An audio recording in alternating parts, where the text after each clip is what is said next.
নীলা ভাই কখনো রান্না করে খায়নি, আপনাদের নীলা ভাই ডিম ভেজে খাইয়েছিল, আমার একটু জ্বর ছিল, এইটুকুই। বসুন্ধরাতে বা এখানকার আশেপাশে যে কেউ চাইলে আউটলেটে এসে ওদের কালেকশনগুলো দেখতে পারে।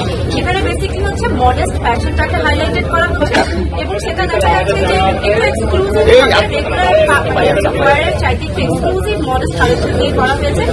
শোরুমটা ঘুরে রাখার আসলে একটা সুযোগ পাইনি, বাট আমি আপুর মতো কালেকশন দেখেছি ওদের, আমি তাকে খুবই সুন্দর লাগছে, আমি নিজেও করে আছি। এই মুহূর্তে আসলে অফার আছে কিনা এটা আমি এখনো জানি না, এই বিষয়ে কথা বলার সুযোগ পাইনি। উপরে দিয়ে না, উপরে দিয়ে না, নিচে দেন। এক সপ্তাহ এক সপ্তাহ এটা কিন্তু ঈদের জন্য অনেক ভালো হয়েছে। সামনে যেহেতু ঈদ, ঈদের এখানে 20% ডিসকাউন্ট, আপনি একটা পার্টি কালেকশন পেয়ে যাচ্ছেন।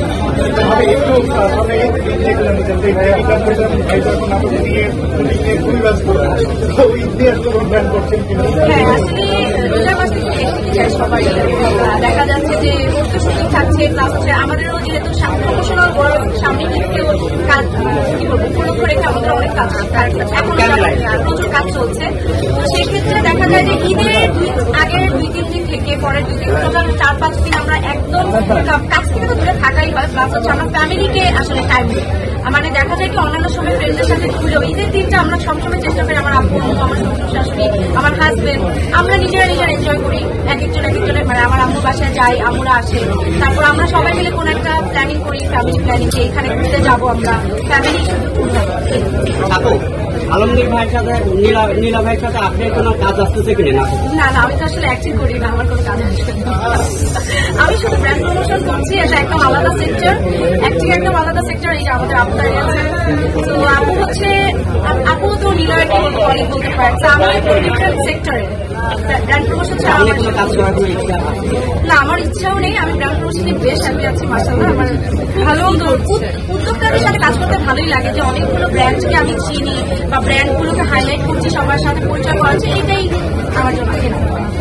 নিলয় ভাইকে কোনো সময় সাজেশন দেওয়া হয় কিনা, তোমার এটা ভালো লাগে না, এই অভিনয়টা আরো ভালো করতে পারো? অবশ্যই, এটা তো অবশ্যই দেওয়া হয়।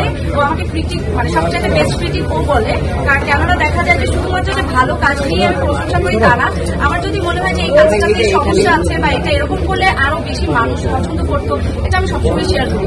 আর মোটামুটি ওর সব নাটকে আমার দেখা হয় সবার আগে, তো ওই সুযোগটা আছে আমার। সবার আগে ভাইকে নিজের হাতে রান্না করে খাওয়ানো হয় কিনা? ঈদের দিন শুধু ভাইকে না, পরিবার সবাইকে নিজের হাতে রান্না করে খাওয়ানো হয়, বাট আমি খুব একটা ভালো কুক না। তো সেক্ষেত্রে দেখা যায় আমার শাশুড়ি মা আমাকে হেল্প করে, হ্যাঁ উনি আমাকে শিখায়। যেমন এটা সবসময় করা, তবে স্পেশাল দু একটা আইটেমস হচ্ছে আমি খুব ভালো ভালো জানি এটাই। যদি ঈদের কথা বলি, নবাবের সময়টা হচ্ছে নীলার পছন্দের খাবার ঈদের জন্য, এবং ওইটা সে আমাকে 2 দিন আগে থেকেই বলে যে এটা কিন্তু বানাবা, ভুলো না এবার, এবং বেশি করে বানাবা, কেননা গেস্ট আসলে। হঠাৎ করে এই যে সাংবাদিক ভাইয়েরা যখন রিকোয়েস্ট করে না এসে আমি কেমনে পারি, পরে দেখা যাবে আমার নামে আপনারা উল্টা কথা বলে দিচ্ছেন। কি দরকার, পাঙ্গা নেওয়ার দরকার নাই। আজাতে কি কি থাকছে, কাদের জন্য থাকছে?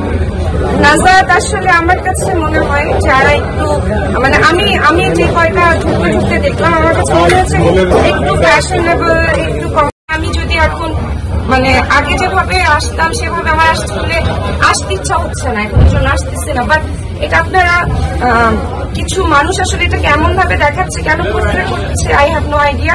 কিন্তু আমি আসলে আমার ভালো লাগছে, এটা হচ্ছে সব থেকে বড় ব্যাপার। আগে তো আরো সুন্দরও লাগতেছে।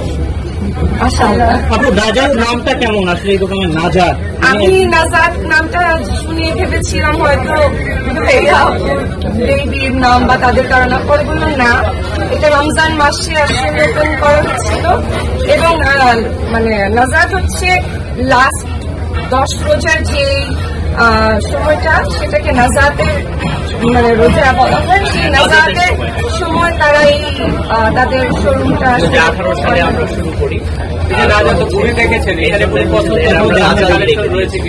দেখতে দিচ্ছেন কই আপনারা? এখন এটা শেষ করে আমি আমরা ধরে নিচ্ছি আপনার যে মধ্যে যে পরিবর্তন বলেছেন ইতিমধ্যে উমরার কারণে, এটা কি হাই আমার হচ্ছে আমি তাই কালের কণ্ঠটা একটু নামাই দেন। কালের কণ্ঠটা একটু নিচে নামাই দেন। মেডেলে দেন। একটু নামাও।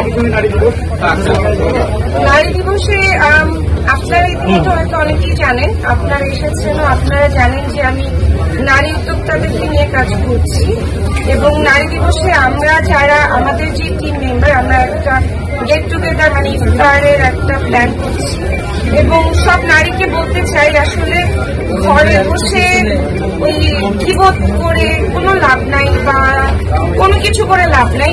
কাজ করেন সেটা যে কোনো কাজ, আপনি ঘরে বসে সেটা করতে চাইলে সেটাও করতে পারবেন, মানে কাজে কোনো বাধা নেই, খালি মস্তিষ্ক শয়তানের বাসা। তাই কোনো নারীর উচিত না চুপচাপ বসে থাকা, যে রান্না